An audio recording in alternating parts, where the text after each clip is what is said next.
Friends welcome to my channel. చిన్న serial గురించి తెలుసుకుందాం.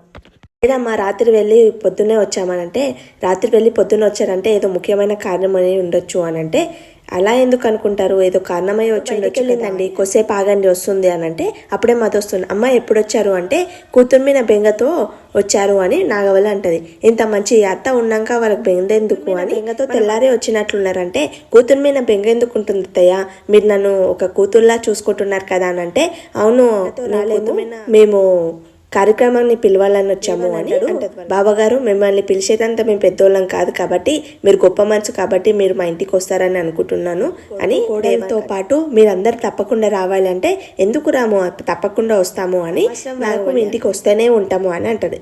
అలా మీరు కమిట్ అయిపోకండి అంటే, మ్యాడీకి ఒకసారి ఇష్టం ఉందో లేదో కనుక్కోండి అని, మన గారింటికి వెళ్దామా అని నాగవల్లి మన మ్యాడీకి అడిగితే, మ్యాడీ అనుకుంటాడు వీలైన త్వరగా మన చిన్న విషయం తెలుసుకోవాలి, నిజాలు ఏంటో తెలుసుకోవాలి, ఈ కార్యక్రమంకి వెళ్ళకుండా ప్రస్తుతం వాళ్ళ అత్తయ్య గారి ఇంటికి వెళ్ళడం మ్యాడీకి ఇష్టం లేదు అనుకుంటానంటే, అవును డాడీ నాకు ఇష్టం లేదు, ప్రస్తుతం నేను ఎక్కడికి వెళ్ళొద్దు అనుకుంటున్నాను, ఎక్కడికి వెళ్ళొద్దు, రిసెప్షన్ అయినప్పుడు అలా జరిగింది కదా, అప్పటి నుంచి నాకు ఎక్కడికి వెళ్ళొద్దు మనం అని అనిపిస్తుంది అని అంటే, అలా అంటే ఎలా నాన్న, మనకు పెళ్ళైన తర్వాత మొదటి కార్యక్రమం పిలిచి మంచి కార్యక్రమం జరపాలనుకుంటారు కదా అంటే, వాళ్ళు అనుకుంటారు కానీ నాకు ఇష్టం లేదు కదా, అర్థం చేసుకోండి మామయ్య, నాకు ఇప్పుడు రావాలని లేదు అని అంటే, సరే బాబు ఈ కార్యక్రమం కాకపోయినా వేరే కార్యక్రమం కన్నా రావచ్చు అని, తప్పకుండా వస్తాం మేము అని చెప్పేసి వెళ్తామండి మేము అంటే, కొడలి పిల్ల అని నాగవల్లి అంటది. అనగానే మ్యాడీ ఎప్పటికీ అయ్యి అత్తారింటికి రానివ్వను అని అంటది.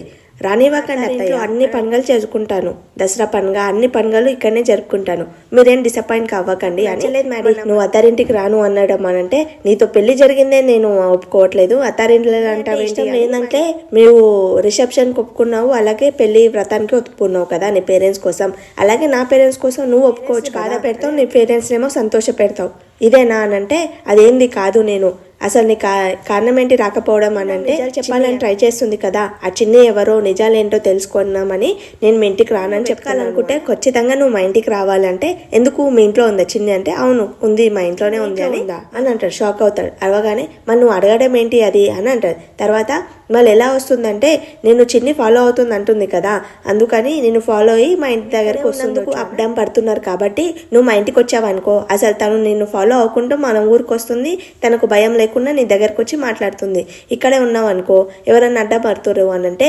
మంచి ఎవరో ఒకరు అడ్డపడతారు, అప్పుడు చిన్ని నీ దగ్గరికి రాదు, నిజాలు ఏంటో తెలీదు, ఇప్పుడు ఆలోచించుకో, నువ్వు గుడ్ ఐడియా, మంచి ఐడియా ఇచ్చావు అని అంటే, ఇదే కన్నేసు మాత అంటే శ్లోకాలు చెప్తానమాట. చెప్తే మ్యాడీకి అర్థం కాకపోతే ఏంటి అని అంటే, భార్య ఎప్పుడు 6 నక్షలాలు ఉండాలన్నమాట, భర్త పనులు చేసేటప్పుడు దాసిలాగా, భర్తకు సలహా ఇచ్చేటప్పుడు ఒక మంత్రిలాగా, భర్తకు అన్నం పెట్టే విధంలో ఒక అమ్మలాగా, భర్తకు అందంగా కనిపించే విధంలో ఒక లక్ష్మీదేవిలాగా, భర్త పడక గదిలో ఒక రంభలాగా, అతన్ని క్షమించే విషయంలో ఒక భూదేవిలాగా ఉండాలి. భార్యలో ఒక సలహా ఇచ్చి, నేను 1 మార్కు కొట్టేశాను, ఇంకా 5 మార్కులు ఉన్నాయి, అవి ఖచ్చితంగా కొట్టేదాన్ని, వెళ్ళి మీ మమ్మీకి చెప్పు పండుగకు నేను వస్తున్నాను, అత్తయ్య గారు సంతోషిస్తాడంటే, అప్పుడు మీరు వెళ్ళానన్నప్పుడు అత్తయ్య గారు చాలా బాధపడ్డారు, ఇప్పుడు వెళ్ళాలంటే సరే నేనే వెళ్ళి చెప్తానని, మా ఇంటికి రావడానికి ఒప్పుకున్నాడు అని మధు సంతోషపడదు అనమాట.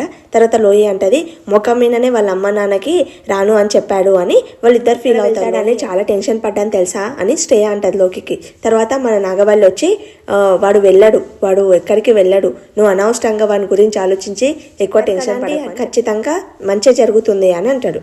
తర్వాత మన మ్యాడీ వస్తాడు, మమ్మీ ఒక విషయం చెప్పాలి నీకంటే, ఏంటి ఇంటికి రమ్మని పిలిచినప్పుడు నేను రానని చెప్పాను కదా, నువ్వు ఫీల్ అయ్యావు కదమ్మా అంటే, అవును నేను ఫీల్ అయ్యాను కానీ నీకు ఇష్టం లేదు కదా, అందుకని నేను వదిలేశాను, నేను ఫీల్ అయ్యానని నువ్వు నేను ఎలా హ్యాపీగా ఉంటానమ్మా, నేను మధు వాళ్ళ ఇంటికి వెళ్ళాలని అనుకుంటున్నాను అని షాక్ అవుతుంది. షాక్ అవ్వగానే మన మధు వస్తుంది అనమాట.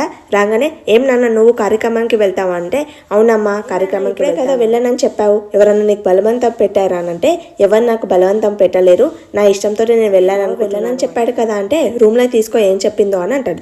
తర్వాత మన నాగవల్లి అంటాడు, నీ ఇష్టానికి నేను కాదనను, ఇందాక నువ్వు వెళ్ళనని చెప్పావు, ఇప్పుడు వెళ్తానని చెప్పావు, సరే నీ ఇష్టం, మనం రేపే బయలుదేరాలి ఊరికి అని అంటే, కార్యక్రమానికి టైం ఉంది కదా అంటే, కార్యక్రమం టైం ఉంది కానీ మనం ముందే వెళ్ళాలని చెప్పారు మా అమ్మ నాన్న అంటే, ఎప్పుడు చెప్పాడని నాగవల్లి అంటుంది. ఇప్పుడైతే మా అమ్మ నాన్న కాల్ చేశాను, వాళ్ళు చెప్పారు రేపే పొద్దున్నే వచ్చేసాయండి అని చెప్పారు కదా, కార్యక్రమం ముందే కాకుండా 4 రోజులు ముందే కదమ్మా పిలుస్తారు అని అంటే, అవును పల్లెటూరు సాంప్రదాయం మనం ఎందుకు కాదంటాం, వెళ్దామని మధు వాళ్ళ అమ్మ నాన్న అందరినీ పిలిచారు కదా, మనం గిట్ట వెళ్దామంటే బాగోదు, అస్సలు బాగోదు, ముందే వస్తాంలే అని అంటది మన నాగవల్లి. తర్వాత దేవా అంటాడు, నేను వేలు తీసుకొని వస్తాను, నాకు టైం ఉంటుందో లేదో అని అంటది.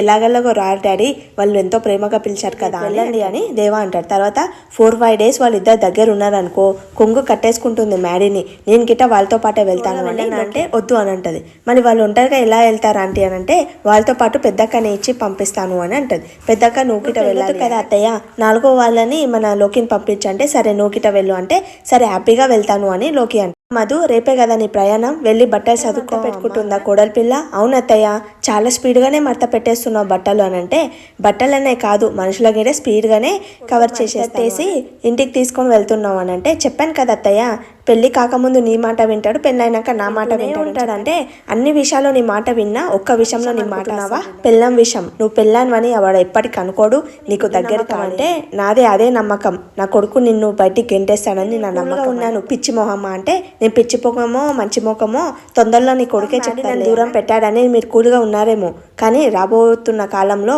అసలు మీరు కూల్గా ఉండలేరా అని అంటే, ఆల్రెడీ వచ్చేసింది నీకు సమ్మర్, కోడలు మీరు తట్టుకోలేరు వేడికి అని అంటది. తర్వాత నేను ఎంత చెడుగుడు ఆడుకోవాలనో నీకు చెమటలు పట్టిస్తాను అత్తయ్య అని అంటది. వెళ్తున్నావా అని రెచ్చిపోతున్నావా అని అంటది. అంటే నేను మా పుట్టింట్లో ఉన్నా ఇంట్లో ఉన్నా నీ కోడలనే కదా పెంచేది, సంక్రాంతి ముగ్గులు అంటే మండే మంటలని అని అంటది.